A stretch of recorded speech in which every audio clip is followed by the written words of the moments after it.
कौन सी दौलत है गुरु, मेरा जीवन मेरी दुनिया मेरी जन्नत है गुरु। क्या कहूँ कौन सी दौलत है गुरु, मेरा जीवन मेरी दुनिया मेरी जन्नत है गुरु।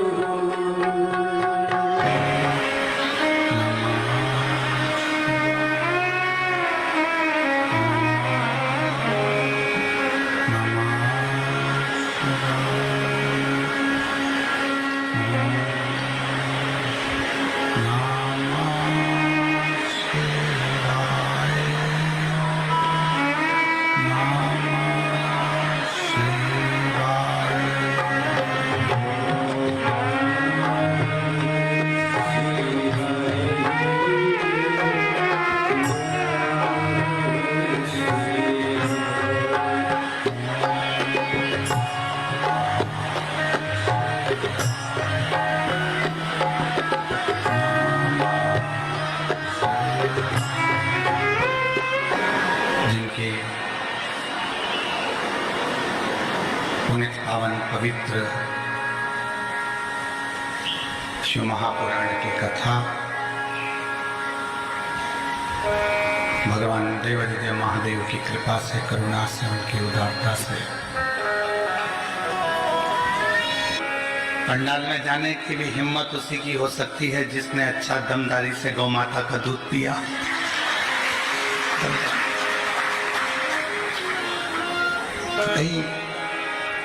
कोई पिछले जहाँ सारी दुनिया झुकती, मुझे वो आली दरबार गया, दरबार कोई पिछले जन्म के शिकर मुझे बाबा तेरा सपना, कोई पिछले जन्म के शिकर मुझे बाबा तेरा सपना। शिव कथा जीवन के सारे दुखों को हरती है, कष्ट को हरती है। यदि मौका मिला है शिव महापुराण की कथा को श्रवण करने का और आप आ गए यहाँ तक पहुंचे हैं, तो उस विश्वास के साथ सुनना कि मेरा देव अधिदेव महादेव 7 दिन की जब कथा पूर्ण होगी तो 3 महीने के अंदर मेरा बाबा मेरी झोली खुशियों से भर दे। इस भाव से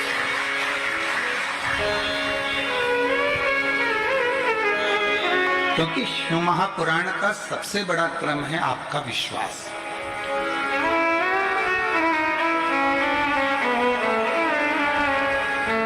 जिस समय पर मां गंगा जी ने, पर शिव जी कहते हैं कि गंगा, ये पार्वती जो तुम्हारी छोटी बहन है, तुम भी हिमालय की पुत्री हो, ये भी हिमालय की पुत्री है, और ये पार्वती जो तुम्हारी छोटी बहन है ये मेरी अर्धांगिनी बनेगी, मैं इसको धर्मपत्नी बनाऊंगा। तो फिर मेरा तो कोई वजूद ही नहीं रहेगा। शंकर भगवान ने कहा यदि गंगा तुमको मुझ पर भरोसा है, विश्वास है। बीच में एक वीडियो चलता था, व्हाट्सएप पे आता था, क्या तुझे मुझ पर भरोसा नहीं क्या? देखा था वो? तो यदि तुमको मुझ पर भरोसा है और पूर्ण पूर्ण विश्वास से भरोसा है तो चिंता मत करना। गंगा जो पार्वती जी का स्थान है मेरे पास में, उससे भी बड़ा स्थान तुझे मैं अपने सिर पर विराजमान करता हूं। अब जिसका भरोसा है शिव के प्रति, जिसका भरोसा है भगवान शंकर के प्रति, उसको तो मेरा बाबा संभाल कर उन्नति की ओर अपने मस्तक तक चढ़ाने का प्रयास करता है। यदि विश्वास है और अगर भरोसा नहीं, इसीलिए गंगा जी के भजन में कहते हैं मानो तो मैं गंगा माँ हूं और ना मानो तो बहता पानी। अगर विश्वास है तो शिव है और विश्वास नहीं तो शिव ने।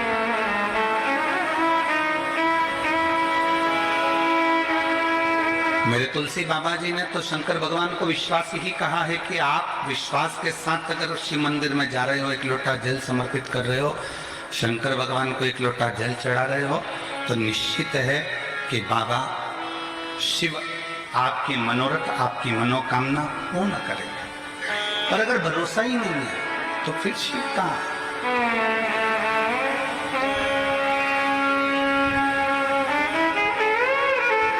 हमारी भारतीय सभ्यता में, भारतीय संस्कृति में, भारत के आनंद में, संस्कृति में, सभ्यता में,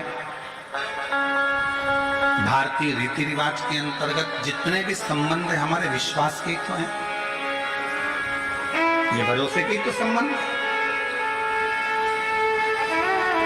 मां को होश नहीं रहता, बच्चा जन्म लेता है।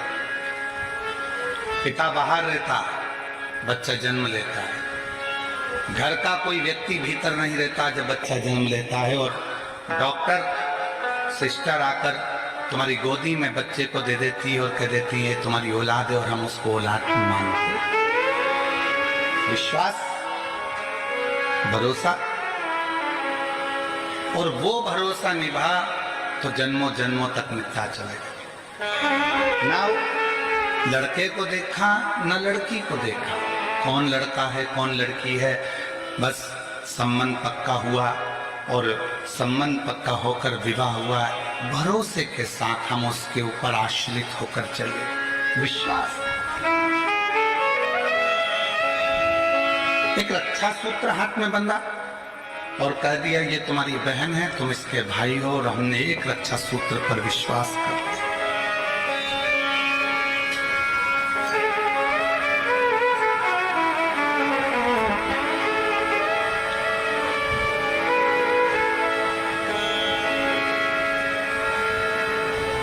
अपने भरोसे को हमने दृढ़ करा, और जितना जितना भरोसे को आप दृढ़ करोगे, जितना जितना विश्वास को दृढ़ करोगे, उतना परमात्मा तुम्हारे करीब में आता जाए।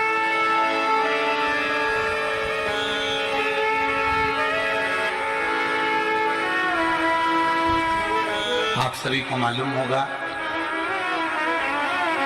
विजयदशमी जब पूर्ण हो जाती है, विजयदशमी जब पूर्ण होती है, और पूर्ण होने के बाद मां आद्य शक्ति 64 योगिनियां भगवान शंकर के पास जाकर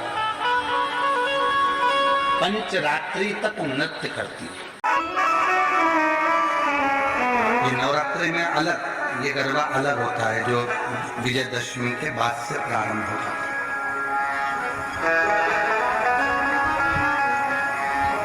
और जरा विचार करिएगा कि शिवजी ने बड़ी कृपा कर आप लोगों को उस समय पर ये शिव महापुराण की कथा श्रवण कराइए जिस समय पर 64 योगिनियां भगवान देवाधिदेव महादेव, माँ जगत जननी जगदम्बा भगवान शंकर के साथ नित्य लीला करती हैं, नित्य नृत्य करती हैं, और जो भक्त उनकी शिव और शक्ति की कथा कर तत्व ग्रहण करते हैं, उनकी झोलियां खुशियों से भर देती हैं। ये साधना का समय,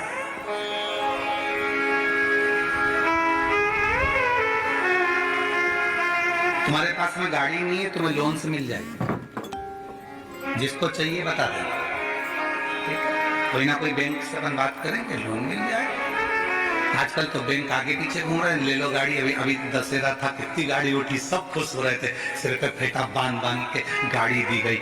साहब हमने भी ली, हमने भी ली, हमने भी ली, ले तो ली, कब खींच के चली जाएगी मालूम नहीं पड़ेगा। लोन पे गाड़ी मिल सकती है, लोन पर मकान भी मिल सकता है, लोन पर जेवर भी मिल सकता है, लोन पर प्रॉपर्टी भी मिल सकती है, लोन पर आप फैक्ट्री भी डाल सकते हो, लोन पर आप बंगला भी बना सकते हो, और लोन पर आप इज्जत प्राप्त नहीं कर सकते। इज्जत प्राप्त करने के लिए लोन नहीं मिलेगा, इज्जत प्राप्त करने के लिए तो स्वयं को कर्म करना पड़ेगा, और श्रेष्ठ कर्म करना पड़ेगा। धन आ जाएगा, गाड़ी आ जाएगी, बंगला आ जाएगा, संपदा आ जाएगी, सब कुछ मिल जाएगा, पर इज्जत बनाना, इज्जत कमाना ये आपके हाथ में। आपके व्यवहार के हाथ में। इसलिए शिव महापुराण की कथा बीच बीच में वर्णन करती रहती है, मत बुरे कर्म कर बंदे वरना पछताएगा, भगवान की आँखों से तो बच नहीं पाएगा, तू बच नहीं पाएगा। अरे ओ अज्ञानी मत करना नानी, तेरे कर्म आ जाएगा लोन पर गाड़ी आ जाएगी, लोन पर बंगला आ जाएगा, लोन पर जमीन मिल जाएगी, लोन पर जेवर बच जाएगा, लोन पर इज्जत लोन से नहीं आपके श्रेष्ठ कर्म से बनती है, अच्छे कर्म से बनती है। यह आपके ऊपर निर्भर करता है कि आप क्या करें।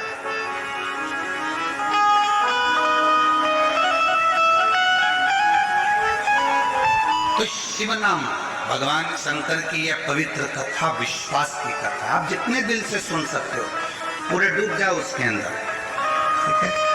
क्योंकि कुंभकर्ण की 2 धर्म पत्नियां थी, एक निंद्रा एक करकटी। करकटी का पुत्र भीम था, जिसका संगार भगवान शिव जी ने किया तो भीमा शंकर हुआ, 12 ज्योतिर्लिंग में से एक ज्योतिर्लिंग। और दूसरी थी निंद्रा। जब कुंभकर्ण मर गया तो निंद्रा रो रही थी, बहुत विलाप कर रही थी। तो राम जी ने पूछा, तुम क्यों रो रही हो? मेरा पति मर गया, मैं किसको सुलाऊंगी? तो राम जी ने कहा, चिंता मत करो, शिव महापुराण की कथा जहां कहीं भी हो वहां धीरे से प्रवेश कर जाना, और जो बिल्कुल आराम से टिक कर बैठा हो उसको सुना लेना। तो वो आती जरूर है, थोड़ा थोड़ा झटका लेने के लिए, तो थोड़ा सावधान रहिए। तो हर हर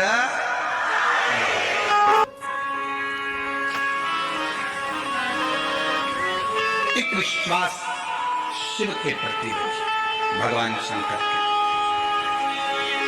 गंगा मैया ने भगवान देवाधिदेव महादेव से कहा कि क्या आप मुझे स्वीकार करोगे? क्यों नहीं, क्यों नहीं स्वीकार कर सकते? अगर विश्वास है, भरोसा है, दृढ़ता है और तुम्हारा पूर्ण भरोसा है तो मैं तुम्हें स्वीकार करूं। चली गई गंगा मैया, तब साधना में लीन हो गई। समय आया, भागीरथ बाबा ने तप किया 60,000 काकाओं के उद्धार के लिए। वो तो भागीरथ जी थे जिन्होंने अपने 60,000 काकाओं के उद्धार के लिए तप किया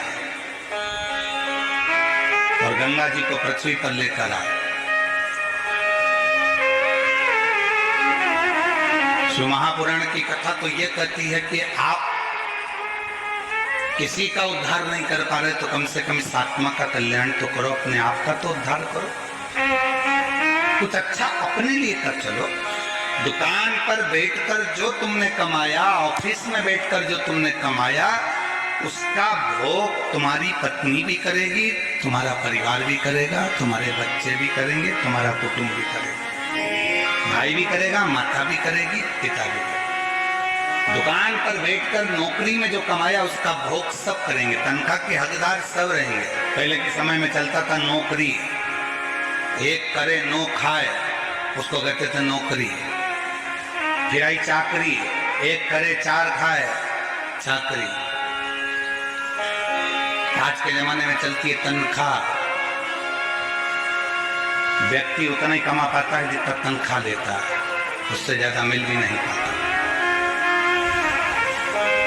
पर जितना तुमने दुकान पर बैठकर कमाया, जितना तुमने नौकरी कर कर कमाया, उसका तो भोग तुम्हारी पत्नी भी करेगी, बच्चे भी करेंगे, सब करेंगे। पर किस तरह से कमाया है आपने, उसका कर्म का भोग तो केवल आप अकेले को करना, कोई दूसरा नहीं करना। पूछा जाएगा, हर श्वास का एक एक जवाब पूछा जाएगा। पूछते आपका और हमारा तो शुरू से ही आदत बनी हुई है। जब पढ़ते थे, स्कूल जाते थे, उस समय पर भी लोग पूछते थे, क्यों टीचर पूछते थे तुमने ये करके लाए कि नहीं आए, तुमने ऐसा करा कि नहीं करा, हमने होमवर्क दिया था तुमने करा कि नहीं करा, ये लिखा कि नहीं लिखा, ऐसा करा कि नहीं। तो वो तो क्रम चालू रहता। तो जब बचपन में टीचर पूछता था, बड़े होकर माँ बाप पूछते तू वहां गया था, क्या करा, कैसे करा, तो परमात्मा भी तो पूछेगा कि तू नीचे गया था, तुझे मृत्यु लोक में भेजा था, जन्म दे दिया था, तूने वहां जाकर करा क्या, ये बता। सत्संग किया, संतों का सानिध्य किया, सेवा करी, कितनी करी, वो मुझे बता। तो पूछे, अच्छी मेहनत कर सकते हो तो कमाओ, खूब कमाओ। जब तक तुम्हारा शरीर चले तो अच्छी दमदारी से कमाओ, 4-6 प्लाट भी लो, खूब दमदारी से पत्नी के जेवर भी बनाओ। अगर दुकान अच्छी चले, नौकरी अच्छी चले, तो पत्नी के जेवर भी बनाओ, मकान भी लो, प्लाट भी लो, जमीन भी लो, जायदाद भी लो, खूब कमाओ। पर एक बात याद रखना, तुम्हारी नौकरी चले तो तुम ये सब कुछ करो, पर उसी तरह तुम्हारा जब तक शरीर चले तब तक शंकर के मंदिर में जाकर एक लोटा जल भी चढ़ाते।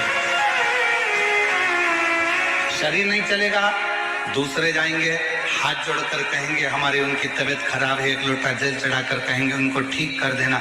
दूसरा नहीं, अपना स्वयं का, स्वयं के काम आता है।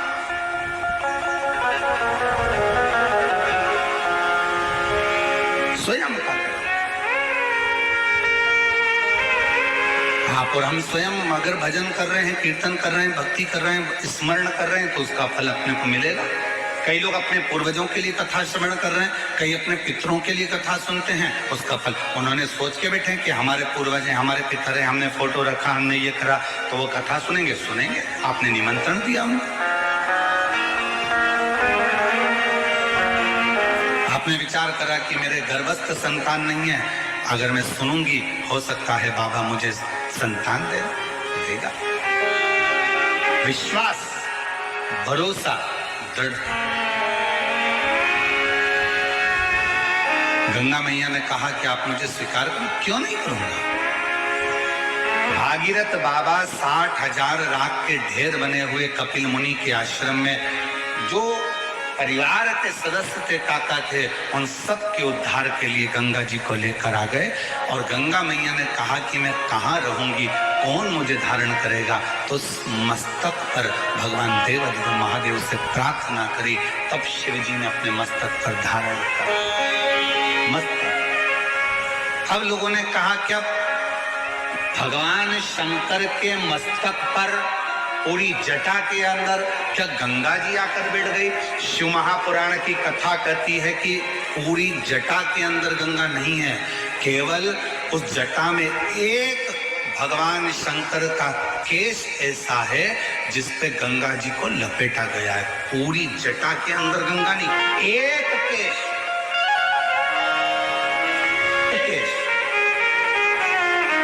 भारत की भूमि पर 26,000 से ज्यादा नदियां, सरोवर, कुंड, तालाब, बावड़ी हैं। 26,000 से ज्यादा।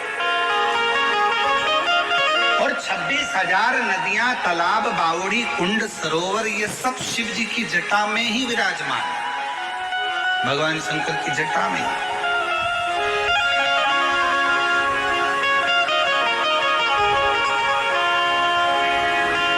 हमारे शास्त्र क्यों कहते हैं प्रदोष आई, आप लोग स्नान करने के लिए नदी, तालाब, कुंड, बावड़ी जा रहे हो, क्यों कहते हैं?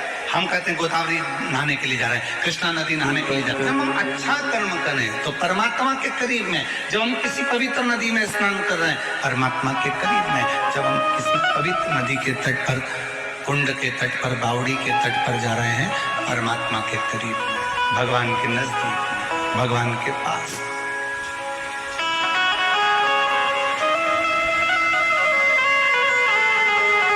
आप सबने रामचरितमानस में एक बात सुनी होगी कि रावण प्राणों को जब त्याग रहा था तो उसने लक्ष्मण जी को 3 उपदेश दिए थे। कितने उपदेश दिया है? 3। किसने भेजा था लक्ष्मण जी को रावण के पास? भगवान श्री राम। उसका सबसे पहला उपदेश कौन सा था?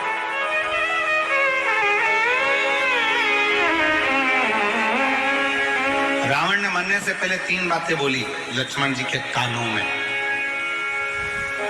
और आप सबको मालूम है कि लक्ष्मण जी ज्ञान लेने के लिए जब गए थे तो रावण के सिर के पास जाकर खड़े हो गए थे, तो रावण ने मुंह फेर लिया था, ज्ञान नहीं दिया।